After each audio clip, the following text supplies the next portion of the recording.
Welcome everybody to our November Ordinary Council meeting. Councillors and staff, that is, and some guests in the gallery. Please be advised that this council meeting is being recorded and live streamed. By speaking at this meeting, you agree to being recorded and live streamed. Please ensure that if and when you speak, you are respectful to others and use appropriate language at all times. Cabonne Council accepts no liability for any defamatory or offensive remarks or gestures made during the course of this meeting. Recording of this meeting will be made publicly available on Council's website. I'll call the first item, which is applications for leave of absence. Can I have a mover and a seconder, please? Moved by Councillor Weaver, second by Councillor O'Ryan. We have one from Councillor Rawson. Otherwise, we're all here except for the fact that the Deputy Mayor's coming in online, and I'll deal with that in a second. I'll put that. All those in favour? Against? That's carried. Now, can I have somebody move and second that we accept that the Deputy Mayor is ill and he's coming in online? Moved by Councillor Pearson, second by Councillor Weaver. All those in favour? Against? Carried. Thank you, everybody. Item 2 is declarations of interest. Could I have a mover and a seconder, please? Moved by Councillor Nash, seconded by Councillor O'Ryan. Does anybody have anything to declare? Councillor Batten. I am declaring interest in item 11 and will leave the chamber, Mr. Mayor. Thank you very much. Does anybody else have anything to declare at all? No? I've got nothing to declare, so I'll put that. All those in favour? Against? That's carried. Item 3 is declaration for political donation. Mover and a seconder. Moved by Councillor Pearson, seconded by Councillor O'Ryan. I have nothing to declare. Does anybody have anything to declare? Nothing. Thank you, everybody. I'll put that. All those in favour? Against? Carried. All right, we will now ask, we have our auditors here in the room, ask them to come forward and do a presentation.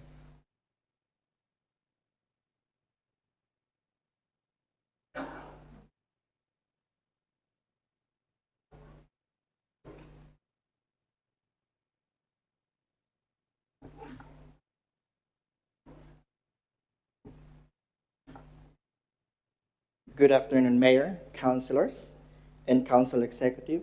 Thank you for inviting me to present our report on the conduct of the audit of Cabonne Council. Tharisha from the AO and Katie from Intentus pass on their apologies as they are both currently on leave.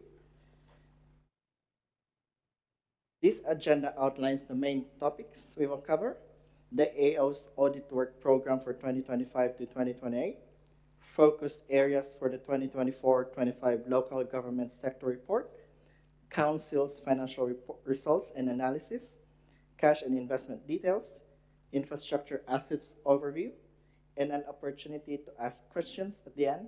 However, feel free to ask any questions along the way as well. The work of the Audit Office performed is not only focused on financial audits, but also on performance audits that they report to the Parliament. Performance audits assess whether the activities of government entities are carried out effectively, economically, efficiently, and in compliance with the relevant laws. The Audit Office Annual Work Plan 2025 to 2028 was released in August 2025. The work plan explains how they decide on what to focus on and what they intend to cover in 2025 to 2028 for all sectors they audit. This 3-year plan gets updated annually by the Auditor General and can be revised along the way. You can subscribe to the Audit Office website and get updates automatically. The audit work program key themes include efficiency in the optimal use of public resources, grants administration, major capital projects, climate-related risks and opportunities, and First Nation communities.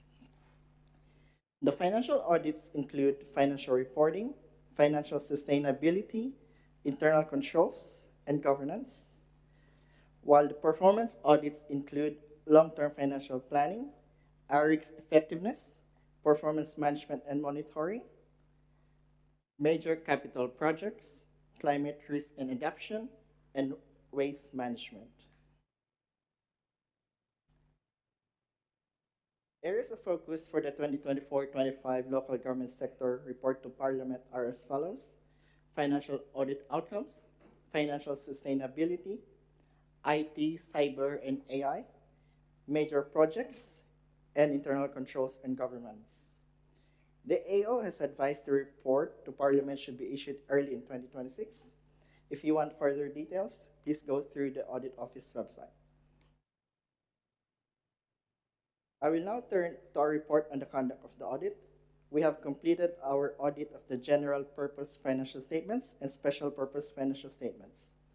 I am pleased to report to you today that we issued a clean audit opinion for your council's financial statements for the year ended 30 June 2025, which means that the financial statements contain no material misstatements and present fairly. The Office of the Local Government's codes set out what needs to be covered by the report on the conduct of the audit. Now, looking at the income statement, you can see here that the rates and annual charges revenue increased by 0.9 million to 17.4 million due to the IPART increase of 4.5% in 24-25. Further, grants and contributions revenue increased by 3.2 million, so that's for both operating and capital grants. And these are mainly due to the increase of 10.4 million of capital grants recognized for the storm and flood damage, and an increase of 2.4 million in recreation and culture, offset by a decrease of 8.7 million of capital grants in transport and communication. This is also further offset by receiving 50% of the financial assistance grants in 25-26, which is lower to the 85% in the year prior. Council also reported a positive operating result of 14.2 million for the year ended 30 June 2025. This was 9.7 million higher than last year. Much of the increase was due to the materials and services decreased by 6.8 million due to the reduction in service contracts, including Transport for New South Wales, and increase in absorption and recovery of internal costs from grant-funded projects. There's also a movement in the depreciation, amortization, and impairment of non-financial assets expense of 1.1 million increase, or around 8%, due to the increase in the fair value of assets resulting from indexation in 23 and 24. The capital grants and contributions increased by 4.1 million from 13.9 million 23-24 to 18 million 24-25. The other revenues as well increased by 2.7 million from 1.1 million in 23-24 to 3.8 million in 24-25 due to the proceeds from insurance claim in relation to the flood event in November 22. After deducting the capital grants and contributions, the net operating result before capital grants and contributions reduced to a deficit of 3.8 million and increased by 5.6 million from the prior year, showing that without capital grants and contributions, the council is making a loss. As you can see here, this is the graph of the operating result in the past 3 years. There's an increase of operating income from 24 to 25, and these are mainly driven by lower materials and services, as discussed earlier, higher capital grants and contributions, and higher other revenue.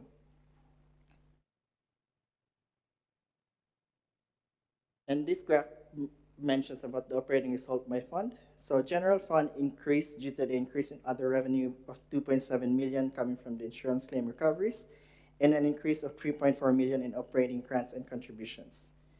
There's also a decrease in water fund due to the decrease in grants and contributions for water supplies work of 329,000, and an increase in material services of 338,000.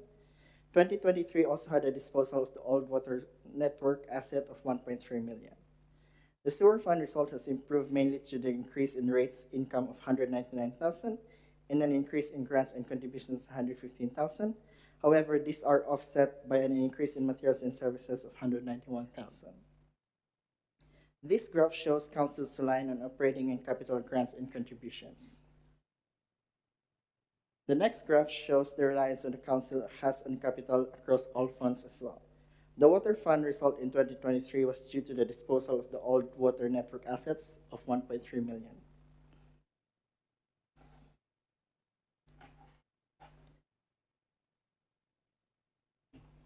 Any questions so far, or you're happy for me to proceed? Yeah.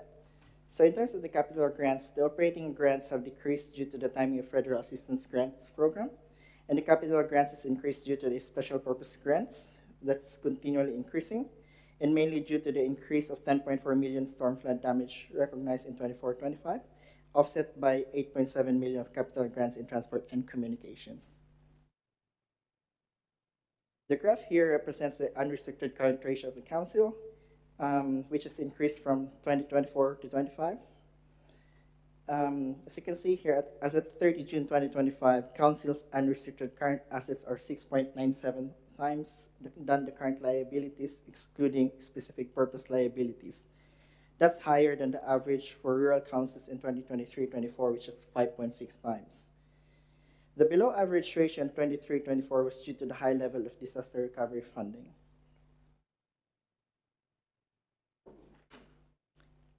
Now we move on with the cash equivalents, and investments.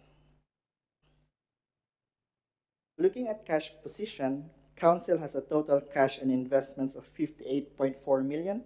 This decreased from 63.3 million in the prior year. This year, 31.1 million is externally restricted.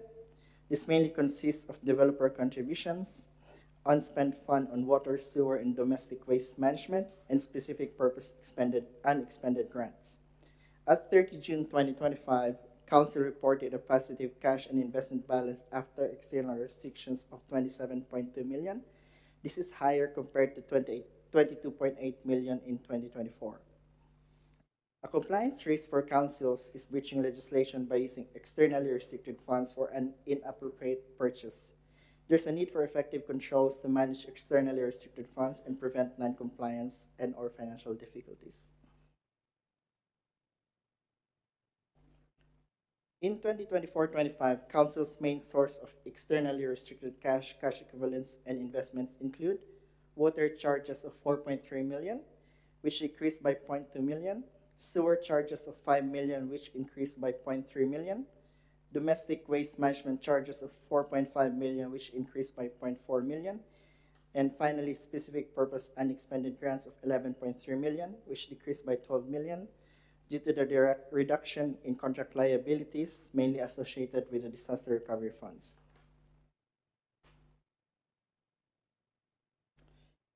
As at 30 June 2025, Council's liquidity was 10.4 months.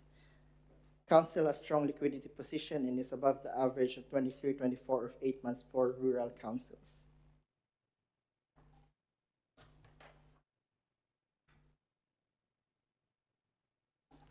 Moving on with the capital expenditure by asset class.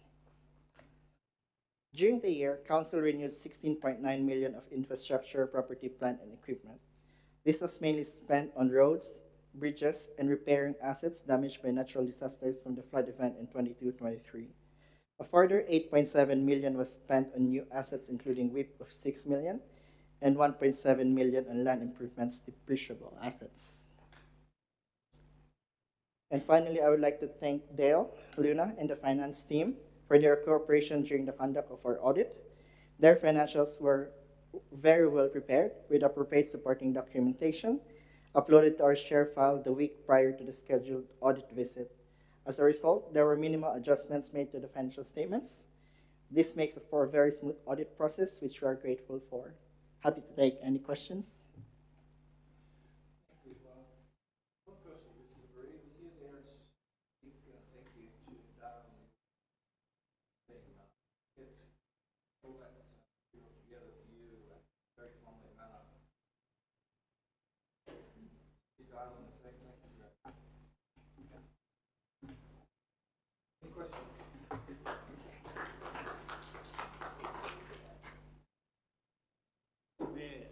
I'd just like to make a comment in the first instance.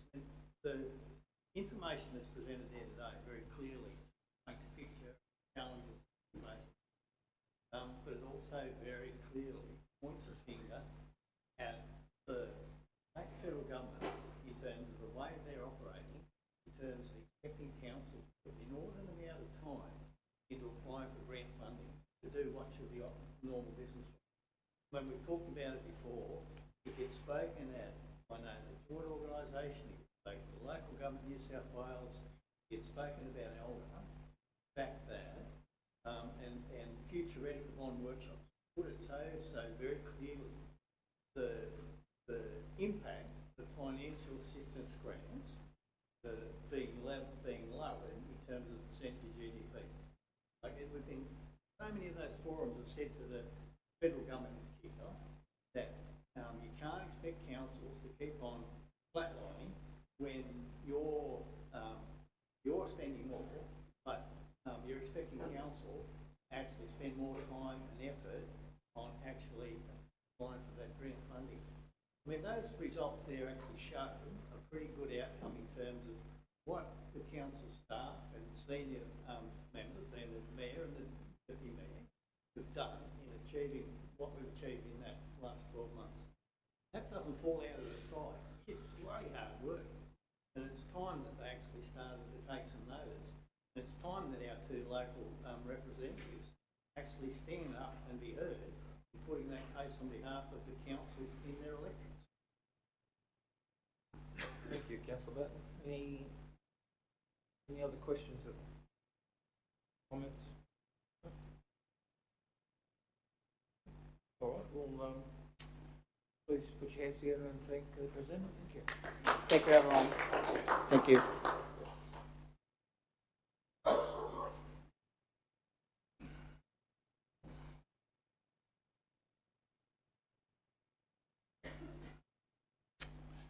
All right, moving right along. Item 4 is mayoral minute of appointment, which I move, and I have tabled the report. Deputy Mayor's tabled the report. Any other reports been tabled? Councillor Batten, thank you. Any others? No? Anything verbal? All right, if not, I'll put that. All those in favour? Against, that's carried. Item 5 is committee of the whole. Can I have a mover and a seconder, please? Moved by Councillor Weaver, seconded by Councillor Poole. Anybody wish to call any items into the committee of the whole?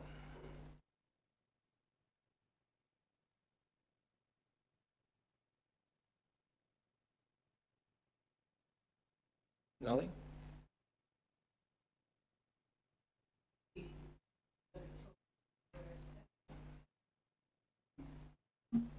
Sorry, Yep. Mr Mayor.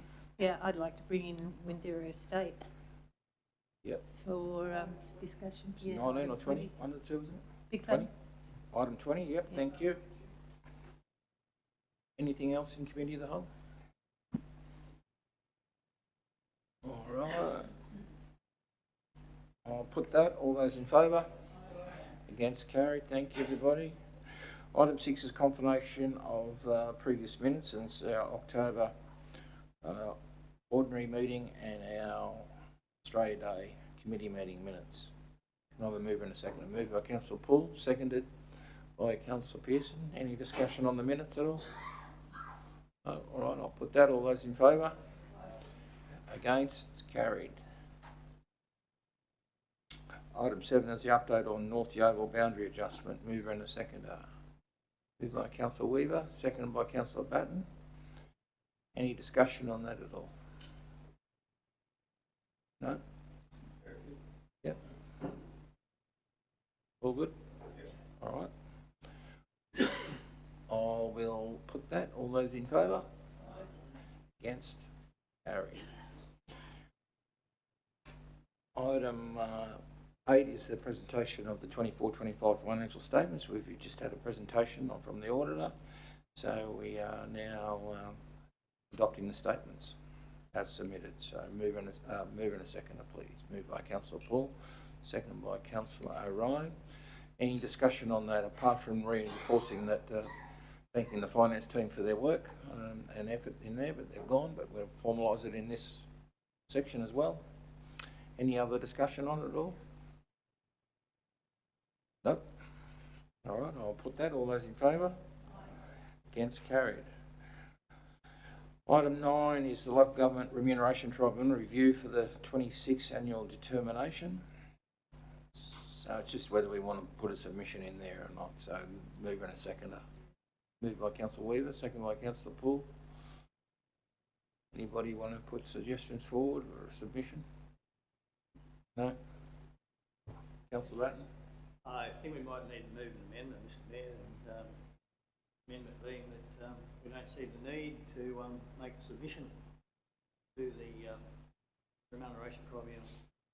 I'll move that amendment. Okay. It says we Determine whether he wishes and we don't wish to. So that's part 2 of that.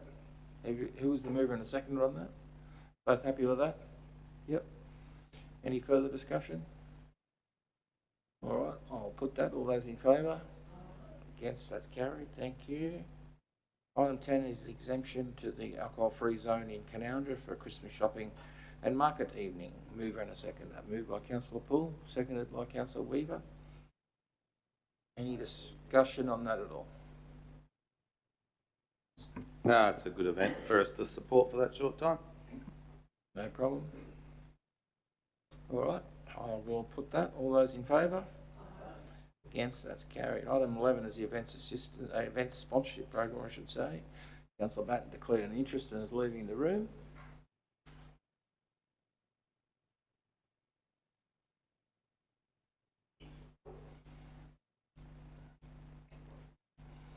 All right, could I have a mover and a seconder, please? Moved by Councillor Poole, seconded by Councillor Weaver. Any discussion on that at all? Just another good community event to get behind. Thank you, yep, well said, yep. Councillor O'Ryan? Oh. All right, if there's nothing further, I will put this item. All those in favour? Against? Carried.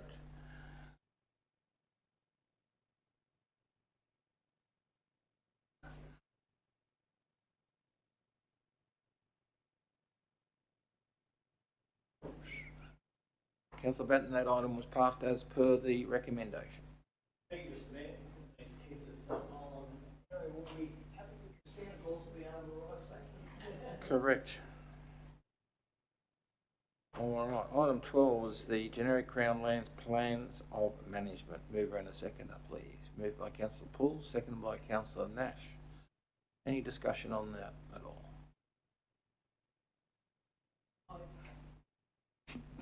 Yes, Mr Mayor, I haven't seen, or hadn't seen the Canowindra Courthouse, but it is mentioned there. So I'm happy that that one's there. And I did ask about the showground at Canowindra, but it's not under council management.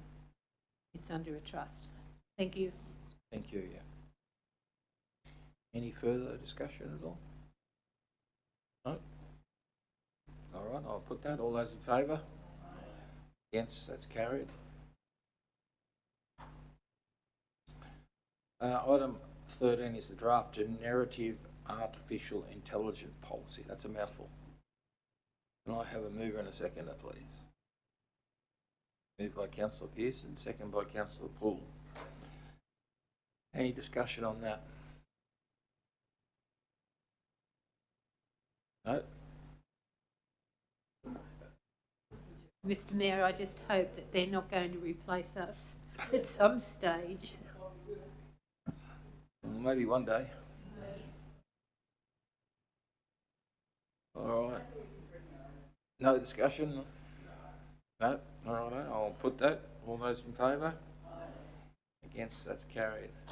Item 14 is the draft roads management policy. Mover and a seconder, please. Moved by Councillor Weaver, second by Councillor Jones. I just seen that hand. Any discussion on that?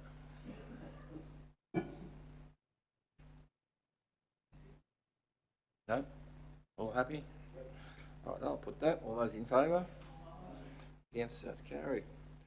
Item 15 is questions for next meeting. Mover and a seconder, please. Moved by Councillor Nash, second by Councillor Poole. Does anybody have any questions for the next meeting? Councillor Nash. No?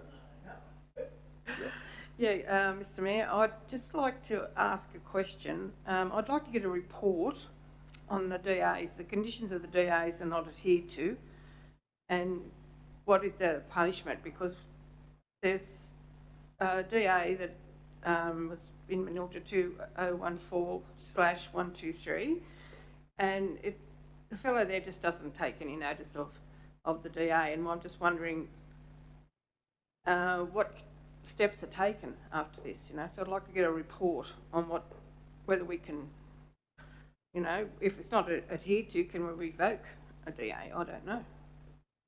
So can I just get a report on that for the next meeting, please? Through you, Mr. Mayor, if I can just get some clarity. Councillor, you're seeking a report specifically on that DA or in general? Yeah, in general. We can do that. What, I think, so it's whether they're complying with their DAs, is that what you're asking? In particular, any particular ones, or?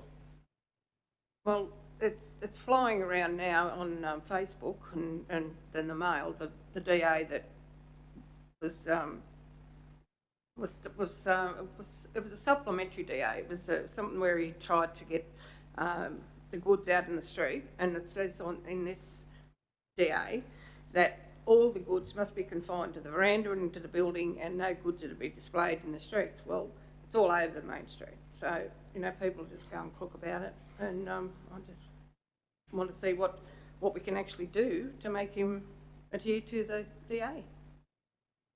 Through you, Mr. Mayor. So it's not all DAs, you're talking about this specific DA? Well, any. I don't know how we could generate a report on all DAs approved. Okay, and we'll also probably have to just look at, has anyone raised complaints with council? So we'll have to look at that as well. Okay. Thank you. Councillor Nash, that DA number again, do you know? Yeah.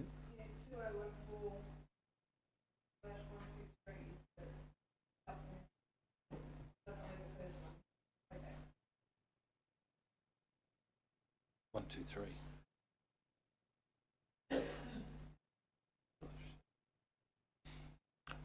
Thank you. Any other question? Yeah, Councillor Weaver. Yes, I've just got one.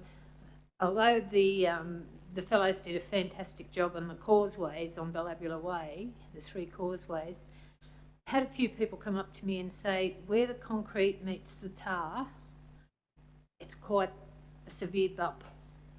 You know, is the water going to get, that's what they're worried about, is the water going to get back underneath and do damage, or is there a way of sealing that join that it doesn't cause that bump? And that's on all 3 of them. I actually went over them yesterday. Yep, thank you. Taken. Councillor O'Brien. I just came up in the Progress Association meeting last night in Canowindra about the poplars again, but the ones that had died and been cut down, the council worker had told Tom Beath, the president, that the stumps had been removed. They're still sitting there in the paddock. They're not, well, they were the other day. I could be wrong, like the trees that came through. The trunks. It was all cut up. And then, yeah, put in a paddock, and they're still there. They've not actually been removed. And it's probably too late to burn them. Yep, thank you. Noted. Anything further? No? All right, I'll put that. All those in favour? Against, that's carried. Item 16 is business paper items for noting. Mover and a seconder, please. Moved by Councillor Poole, seconded by Councillor O'Brien. Does anybody wish to call any of the items out for noting?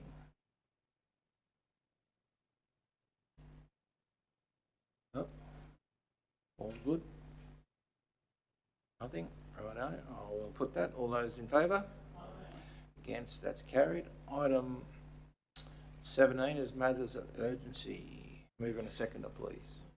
Moved by Councillor Weaver, second by Councillor Poole. Does anybody have anything of urgency? Nope.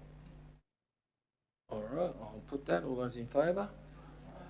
Against, that's carried. Item 18 is committee of the whole section of the meeting. Could I have somebody move and second? We move into committee of the whole. Councillor Pearson moved. Second by Councillor Nash. All those in favour? Against, carried. All right, we'll go to item number 19. 20, I should say. Yeah. Everybody with me on the supplementary?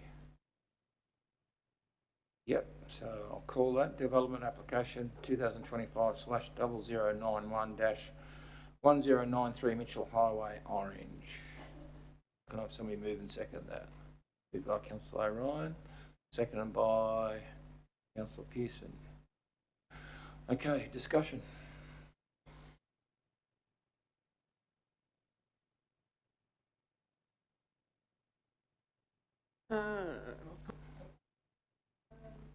Hey, you gone?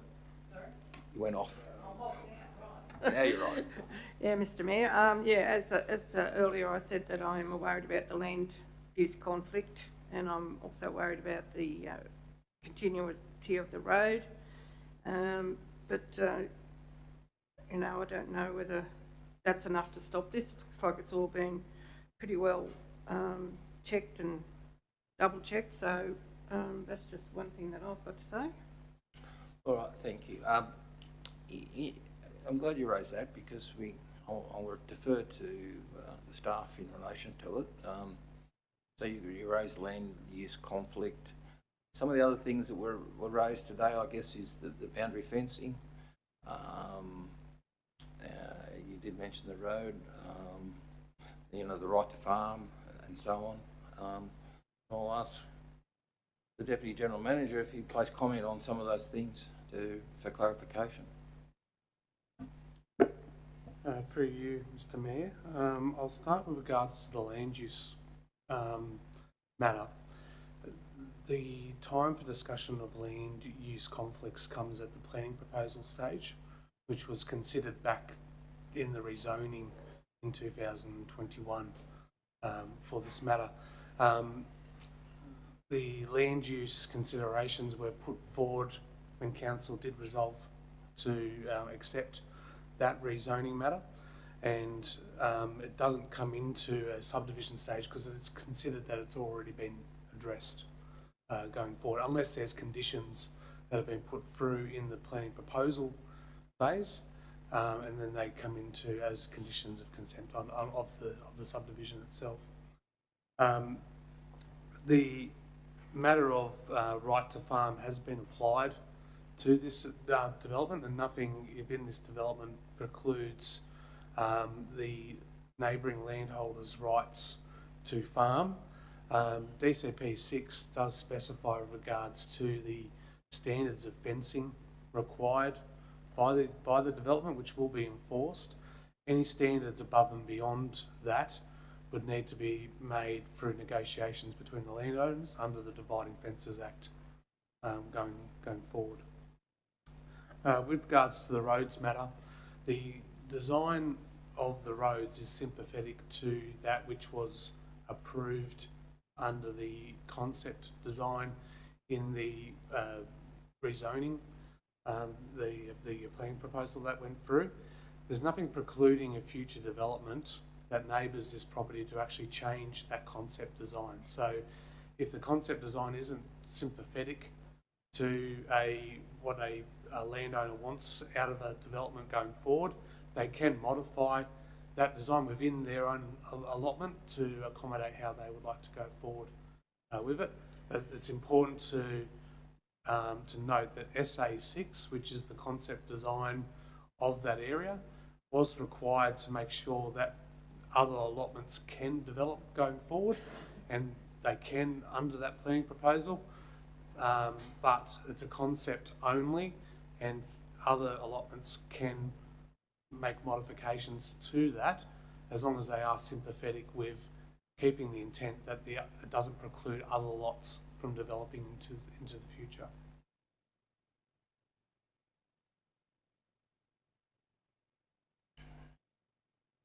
Further discussion?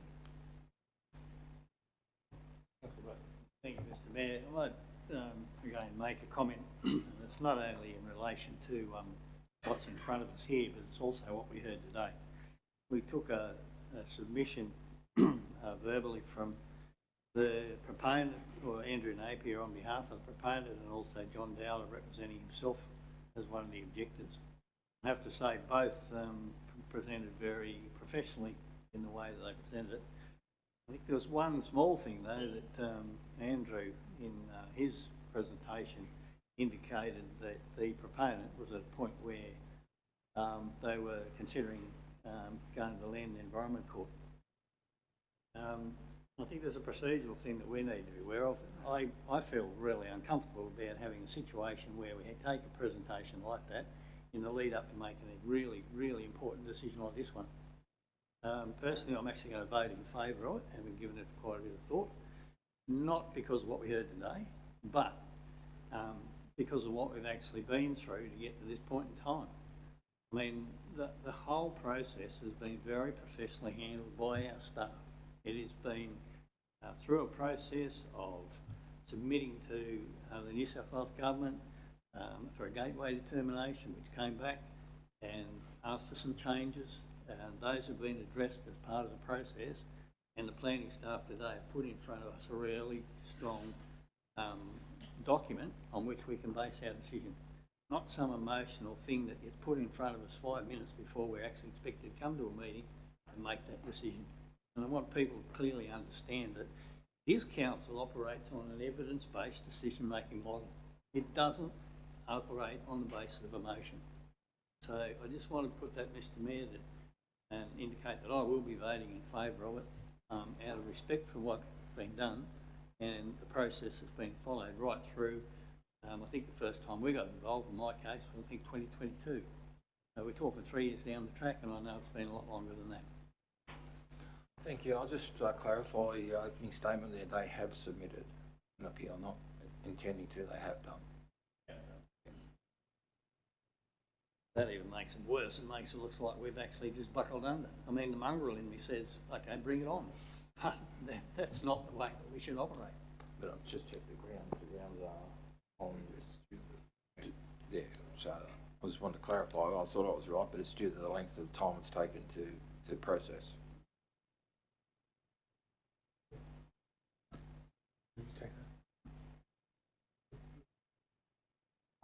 Thank you, Mr. Mayor.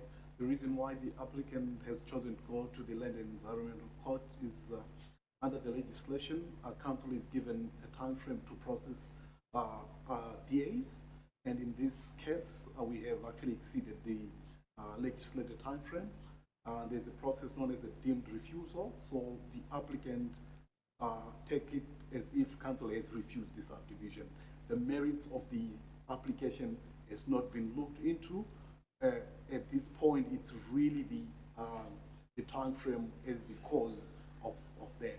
But however, we have actually put a case to the Land and Environmental Court that council is going to decide the application at today's meeting, and they've actually put that to a hold until council make a decision, and then they'll see the way forward. Any other discussion? Councillor Jones, I haven't missed you. No? No? All right. There's no further comment, discussion. I'll put the matter on, let it show of hands. It's a division. All those in favour? None against? That's carried. Thank you, everybody. We move to item 19, which is on the supplementary as well, which is the annual report 24-25. Mover and a seconder.